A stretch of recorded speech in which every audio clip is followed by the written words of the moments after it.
Arise, my warriors! Arise! Welcome back to the Nostalgia Network, where we celebrate all things 70s and 80s action, sci-fi, B-movies, and pure unfiltered nostalgia. Alright gang, let's talk about that magical era when your local video store had an entire wall dedicated to fantasy films with muscular warriors, scantily clad heroines, and sword fights that looked like they were choreographed during lunch breaks. While your parents thought you were watching something educational, you were actually absorbing life lessons from barbarian queens and intergalactic football players fighting Ming the Merciless. From Roger Corman's exploitation factory to big-budget fantasy spectacles that somehow still felt low rent, these films defined what it meant to raid the VHS rental shelf on a Friday night. We're taking a chronological ride through the 6 most gloriously over-the-top sword and sorcery films that'll make you question why anyone thought barbarian bikinis were appropriate battle armor. But hey man, we weren't complaining. Alright gang, let's press play. Too dangerous for you here. You can't come back. Stay where you're safe. Oh my God, this girl's really turning me on. I didn't quite get that. Think it again. Remember frantically scanning the sci-fi section at Blockbuster looking for something that shouted maximum colorful chaos? Well, Flash Gordon delivered that in spades, trading that dark, moody aesthetic for a primary color, camp-fueled rocket ride that felt like Queen wrote a soundtrack for your Saturday morning cartoons. And that's because they literally did. When Earth faces destruction from the planet Mongo, New York Jets football player Flash Gordon gets kidnapped by scientist Dr. Zarkov and whisked off to stop the wildly evil Emperor Ming. And honestly, if your villain isn't Ming the Merciless levels of theatrical, with that facial hair game, are you even trying? What follows is pure pulp adventure complete with Hawkmen, a planet ruled by different kingdoms with conveniently distinct color schemes, and dialogue so wonderfully earnest it loops back to being brilliant. Director Mike Hodges leaned hard into the comic strip aesthetic, giving us a film that costs about $20 million but looks like a chaotic painting by someone who just discovered the entire Pantone color catalog. Max von Sydow tears it up like it's his job, because it was, while Sam J. Jones brought the all-American beefcake energy that made Flash an icon despite having approximately 3 facial expressions. In the original comic strip, Flash was a polo player at Yale, but that was a less popular sport by 1980 than it had been in, 1934. So Flash became a New York Jets quarterback. The production was notoriously troubled. Producer Dino De Laurentiis clashed with just everyone, and rumor has it Jones was partially dubbed over due to disagreements. But none of that mattered when you were 12 years old watching Timothy Dalton's sword fight on a flying, spinning, cantilevering platform. Director Mike Hodges, referring to the production problems that plagued the film, once called it the only improvised $27 million movie ever made. And I bet that's not true.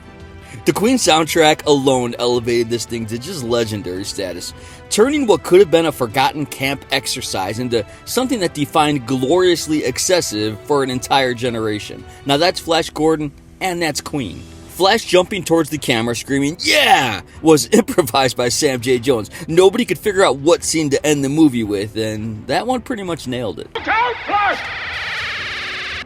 Long live Flash! You've saved your Earth! Have a nice day.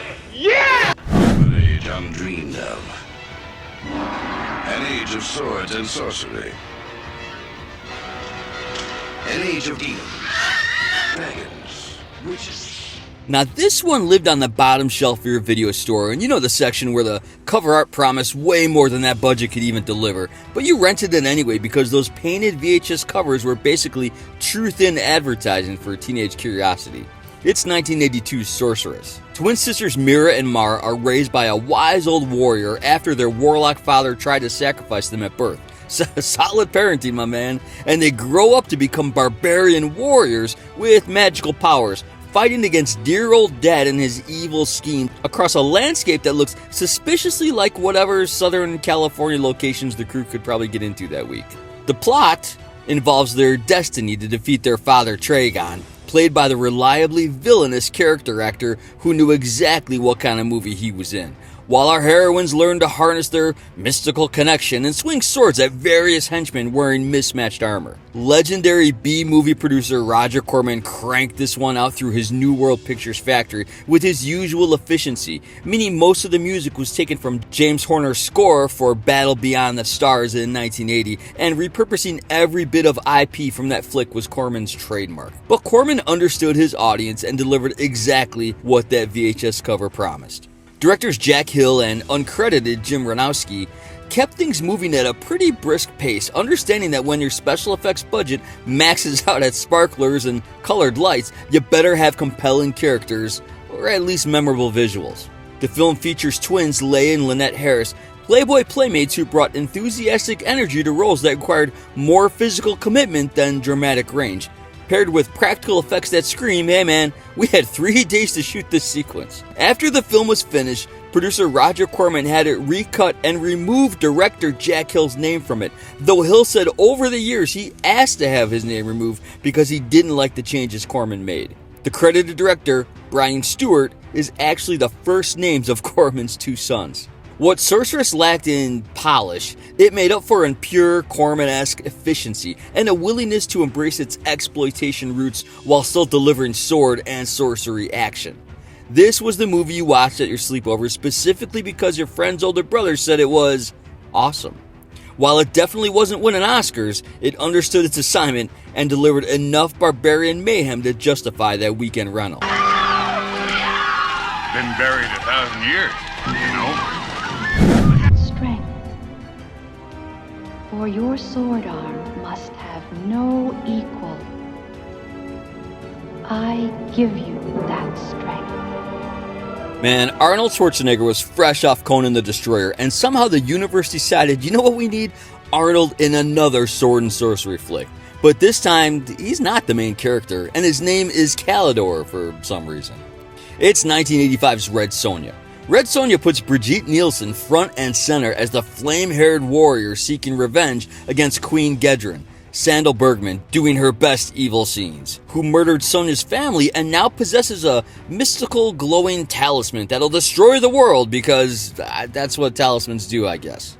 This plot sends Sonja, Arnold's mysteriously named supporting character, an annoying prince kid, and his comic relief servant on a quest involving a collapsing fortress, sword fights, and production design that reused sets and costumes from the Conan films because director Richard Fleischer and producer Dino De Laurentiis knew how to stretch those dollars.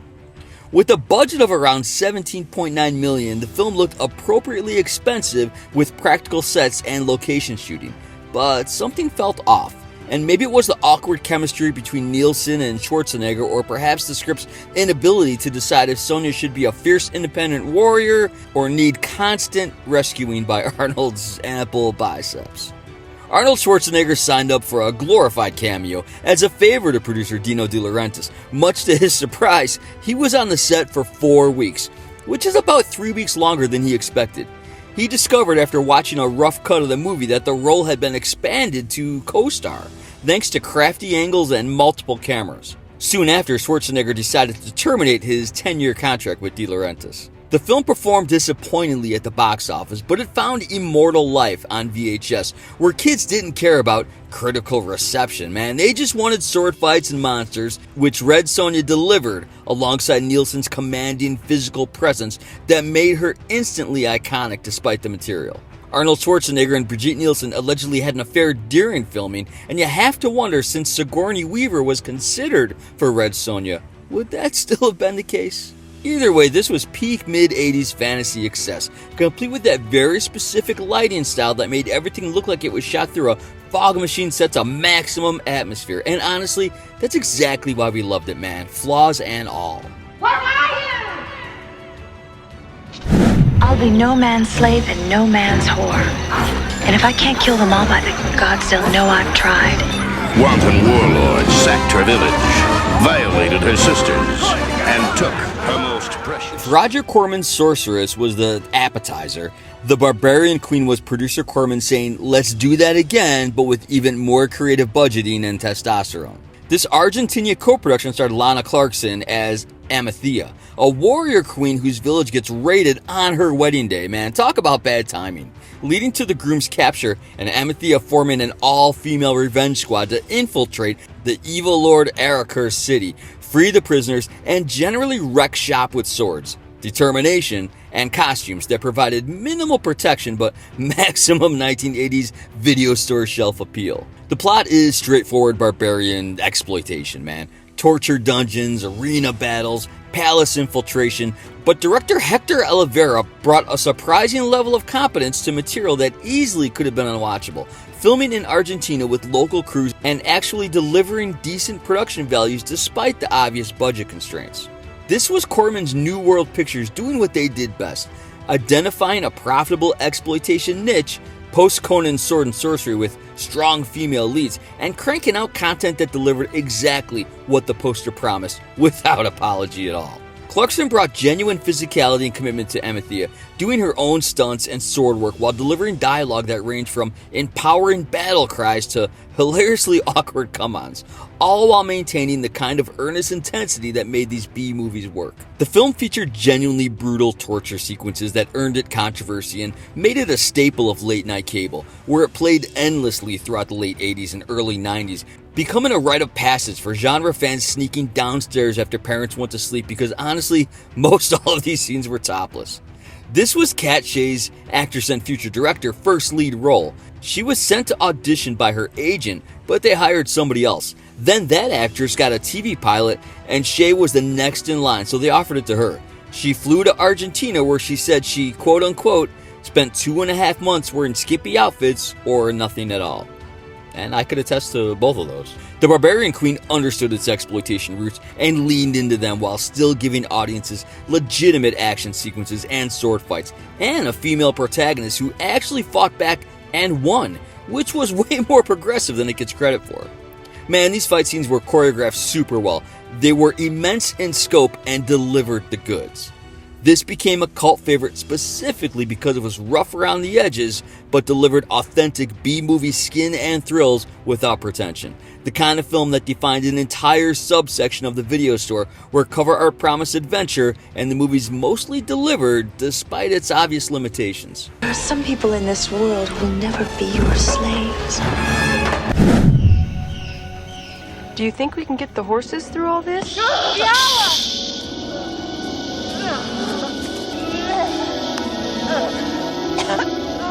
Now, by 1986, Roger Corman and his team of exploitation auteurs had the sword and sorcery formula down to a science, and Amazons represented another efficient entry from the Corman factory, with Argentine director Alejandro Sessa taking the reins for this tale of warrior woman on a mystical quest. The plot centers on a tribe of Amazon warriors who must find a sacred sword to defeat an evil sorcerer threatening their land, led by the determined warrior woman played by Mindy Miller, a former Playboy model who brought surprising athleticism to the role, continuing Corman's tradition of casting models who could actually handle the physical demands.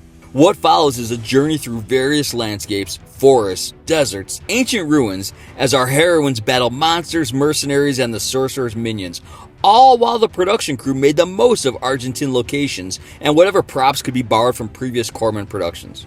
Released direct-to-video in most markets with virtually no theatrical presence, Amazon's found its audience through video stores where the painted VHS cover art featuring fierce warrior women with swords basically sold itself to the exact demographic Corman targeted with laser precision. It's basically you and me. The film continued the trend of female-led barbarian adventure that Barbarian Queen established, though with slightly less controversial content and more emphasis on fantasy quest elements over exploitation, although there's still plenty of it because, hey man, this is Roger Corman we're talking about. Director Sessa brought workman-like competence to this project, man, understanding that pacing mattered way more than polish when your budget was stretched thin across location shooting and practical creature effects. After production was completed on Amazon's in 1986, Alejandro wrote and directed his second and final feature film, Storm Quest, from 1987, and that is 100% on my next viewing list. The cast of relative unknowns committed fully to this material, delivering sword fights and dramatic confrontations with enough sincerity to make the fantastical elements work despite the obvious limitations most every scene had. This was pure video store comfort food for kids who'd already burned through everything else in the fantasy section. A movie that knew its lane and stayed there, delivering exactly what you expected. Warrior women, sword fights, magical quests, and enough adventure to justify the 3-day rental, even if you'd completely forgotten the plot by Monday morning.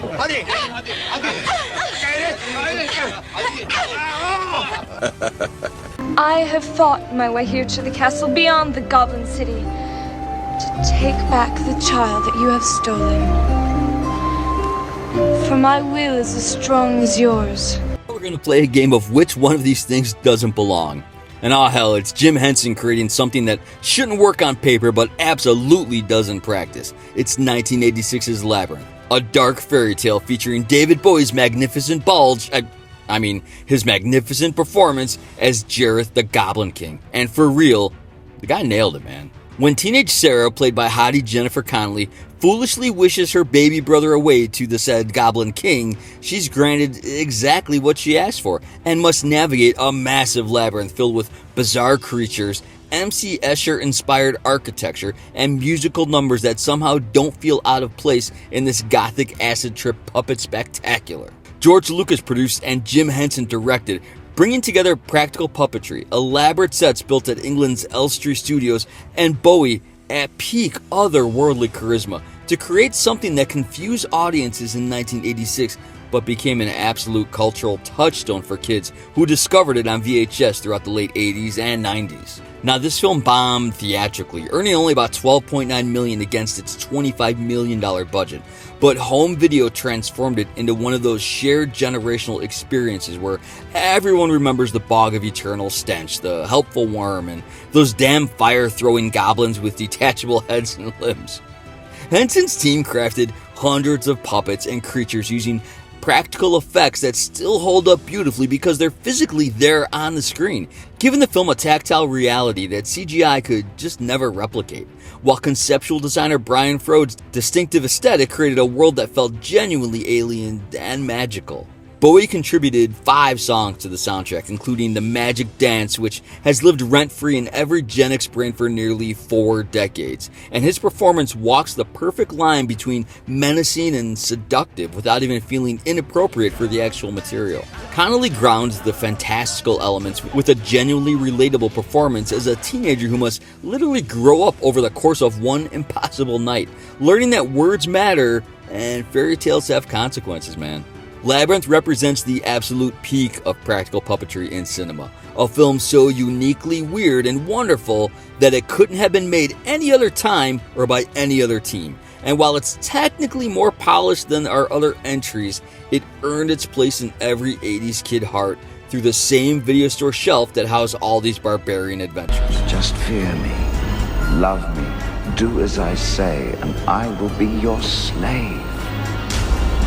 Man, from Queen-fueled space opera to Bowie's mesmerizing Goblin King, these movies taught us that practical effects, committed performances, and absolutely ridiculous costumes could create magic even on zero budgets. Well, except Labyrinth's actual budget, but you get the idea. Which of these warrior women or unlikely heroes defined your childhood VHS collection? Did you have the Flash Gordon soundtrack on cassette? Because I 100% did. Were you part of the generation that discovered Labyrinth years after its theatrical failure and wondered how anyone could have missed its brilliance? Man, drop your memories in the comments below. Tell us about your first time seeing Red Sonja or that sleepover where someone's older brother smuggled in the Barbarian Queen. Or just share which Roger Corman Barbarian flick lives rent-free in your head decades later. Man, thanks for watching all. This was a blast.